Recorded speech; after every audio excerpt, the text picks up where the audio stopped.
Hello प्यारे बच्चों, आज की वीडियो में हम समझेंगे कक्षा 10 के गणित में हमारा नवा चैप्टर त्रिकोणमिति के कुछ अनुप्रयोग। देखिए, इस चैप्टर की आज हमारी पहली वीडियो, इसमें आपको प्रश्नावली 9.1 के कुछ प्रश्न कराए जाएंगे। और ये देखिए, हमारे पास जो चैप्टर बहुत ही मोस्ट इंपोर्टेंट चैप्टर है, इसमें से हर वर्ष 4 या 6 नंबर का एक प्रश्न पूछा ही जाता है, इसलिए आप इस वीडियो में एंड तक बने रहिएगा। तो चलिएगा शुरू करते हैं। देखिए, इसमें हमारे पास प्रश्न नंबर 1 है। इसमें कहा गया है, सर्कस का एक कलाकार 20 मीटर लंबी डोर पर चढ़ रहा है। सर्कस का कोई कलाकार है जो उस पर 20 मीटर लंबी डोर बनी उस पर चढ़ रहा है, जो अच्छी तरह से तनी भी है, यानी कि उसके अंदर कोई भी लचक नहीं, यानी कि झोलपन नहीं है, और भूमि पर सीधे लगे खंबे के शिखर से बंधा हुआ है। भूमि पर कोई खंबा उसके शिखर से बंधी हुई है डोर जो है। यदि भूमि स्तर के साथ डोर द्वारा बनाया गया कोण 30 डिग्री का हो तो खंबे की ऊंचाई ज्ञात कीजिए। देखिए, हमारे पास सबसे पहले चित्र देखेंगे। देखिए, चित्र में हमारे पास एक खंबा है, ठीक है। अब हमारे पास एक खंबा जो है भूमि स्तर पर हमारे पास कितने डिग्री का कोण बना है, जो तनी हुई रस्सी है हमारे पास ये है 20 मीटर। ये कितनी है हमारे पास 20 मीटर।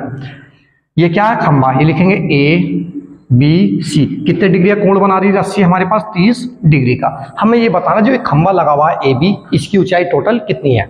तो लिखेंगे, देखिए सबसे पहले माना खंबा दिया हुआ ना हमारे पास। देखिए, इसमें दिया हुआ हमारे पास खंबा द्वारा माना खंबे की ऊंचाई बराबर AB। हमने देखिए AB इसकी ऊंचाई मान ली, खंबा इसकी ऊंचाई कितनी है AB। और हमारे पास क्या दिया हुआ AC का मान दिया हुआ, AC बराबर है कितना 20 मीटर। अब लिखेंगे समकोण त्रिभुज, समकोण त्रिभुज ABC में, ABC में। अब देखिए, इसमें किस तरह से हम करते हैं, जो हमारे पास मान निकालना उसे हम सबसे ऊपर लिख लेंगे, यानी कि कितना लिखेंगे हम AB। क्या लिखा हमने AB बटे जो हमारे पास मान दिया हुआ होता वो उसके बटे में कितना लिखेंगे AC। यानी कि ये हमारे पास होता लंब, ये होता आधार, और ये होता हमारे पास कर्ण। यानी कि समकोण त्रिभुज की सबसे बड़ी भुजा कौन सी होती, कर्ण। ये ऑप्शन में आया हुआ प्रश्न है कि समकोण त्रिभुज की सबसे बड़ी भुजा का नाम बताइए, तो आप क्या बताएंगे कर्ण। तो हमने लिखा देखिए लंब बटे कर्ण। अब हम लंब बटे कर्ण क्या होता हमारे पास साइन थीटा होता। लिखेंगे साइन थीटा का मान कितने डिग्री 30 बराबर AB, और बटे कितनी, देखिए AB, हाँ AB निकालना और बटे कितना AC। AC का मान हमें पता कितना 20 मीटर।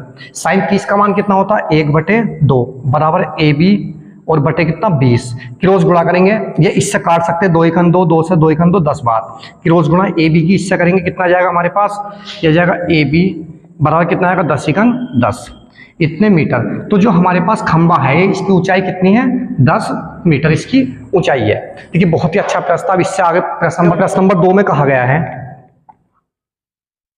इसमें लिखा हुआ है आंधी आने से एक पेड़ टूट जाता है। यानी कि आंधी आई उससे क्या हुआ, एक पेड़ टूट जाता है, और टूटा हुआ भाग इस तरह मुड़ जाता है कि पेड़ का शिखर जमीन को छूने लगता है। मतलब जो टूटा हुआ उसके ऊपर का हिस्सा जमीन, जो उसका शिखर था पेड़ का, वो जमीन को छूने लगता है, और इसके साथ 30 डिग्री का कोण बनाता है। पेड़ के पाद बिंदु की दूरी जहां पेड़ का शिखर जमीन को छूता है 8 मीटर है।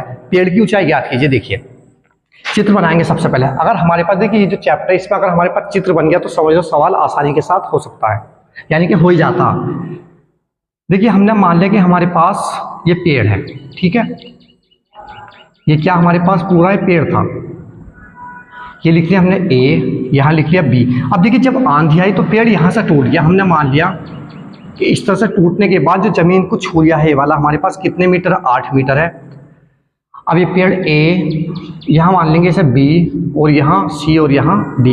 अब देखिए, जो हमारे पास ऊपर का हिस्सा था इसका शीर्ष था, यहाँ से टूटने के बाद कहाँ आके गिर गया, जमीन पर आके इस तरह से लग गया। इसने कितने डिग्री का कोण बना दिया इस पर 30 डिग्री का। अब ये बताना जो हमारे पास पेड़ है इसकी पूरी ऊंचाई कितनी थी इस पेड़ की, ये हमें ज्ञात करना। देखिए, एक तो हम ये वाली भुजा कौन सी BC, यानी कि BC, और प्लस कौन सा BD। अगर हम आपस में निकालते हैं ये वाली प्लस ये वाली दोनों जोड़ देंगे तो हमारे पास क्या जाएगा, पूरे पेड़ की ऊंचाई निकल करके आएगी कि पूरा पेड़ कितनी ऊंचाई का था। तो देखिए, लिखेंगे माना पूरे पेड़ की ऊंचाई बराबर कितनी है हमारे पास AC मीटर लिख लेंगे, ठीक है। नहीं, कितनी हमारे पास पूरे पेड़ की ऊंचाई जो है AC है, यानी कि AC मीटर मान लेंगे, जो भी निकल करके आएगी। और इसमें क्या कहा गया, तो ये हमारे पास 8 मीटर दी हुई थी। अब देखिए किस तरह से करेंगे, एक तो हमें ये मान निकालना, एक ये मान निकालना, दोनों निकाल कर हम जोड़ लेंगे। तो देखिए सबसे पहले लिखेंगे हम समकोण त्रिभुज, यहाँ लिखेंगे हम, इसे लिख सकते हैं सबसे पहले सी डी का मान भी दिया हुआ, सी डी बराबर है हमारे पास 8 मीटर, कितना हमारे पास 8 मीटर।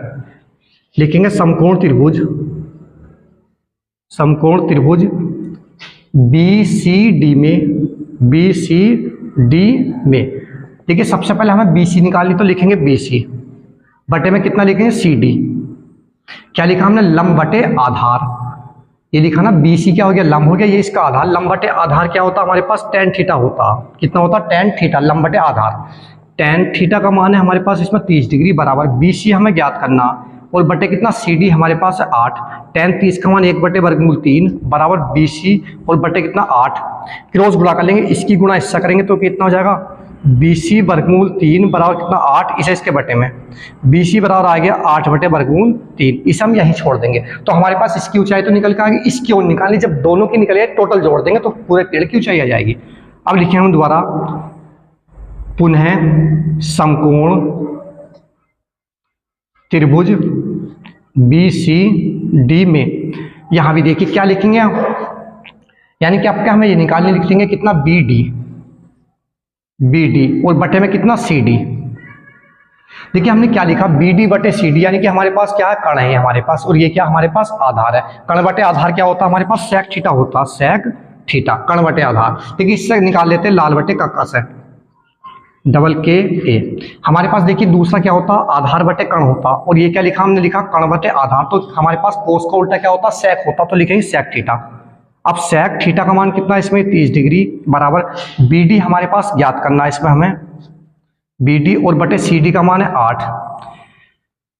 देखिए इसमें कर लेंगे हम सेक 30 का मान, जो हमारे पास कोस 30 का होता है उसका मान पलट देंगे, तो कोस 30 का होता हमारे पास वर्गमूल 3 बटे 2, तो इसका हमारे पास कितना आएगा 2 बटे वर्गमूल 3, 2 बटे वर्गमूल 3 बराबर कितना बी डी और बटे कितना 8, क्रॉस गुणा कर देंगे इसकी। अब हम देखिए जब क्रॉस गुणा करेंगे इसकी, इससे आ जाएगा बी डी गुणा वर्गमूल 3 बराबर कितना 8 दूनी 16, यानी कि बी डी बराबर आ गया हमारे पास 16 बटे वर्गमूल 3।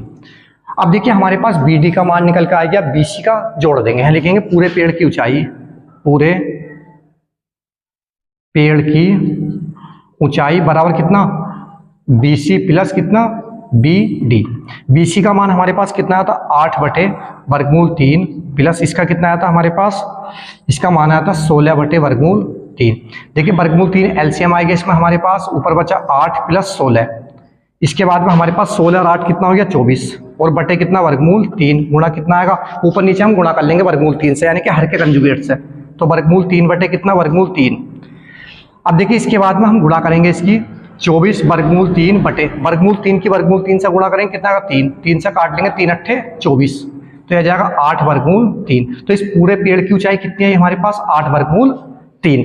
तो देखिए हमारे पास प्रश्न नंबर 2 था और बहुत ही मोस्ट इंपोर्टेंट प्रश्न था। तो देखिए आज की वीडियो हमारी यही समाप्त होती है, नेक्स्ट वीडियो आपसे मिलती है, जब तक के लिए बाय, धन्यवाद।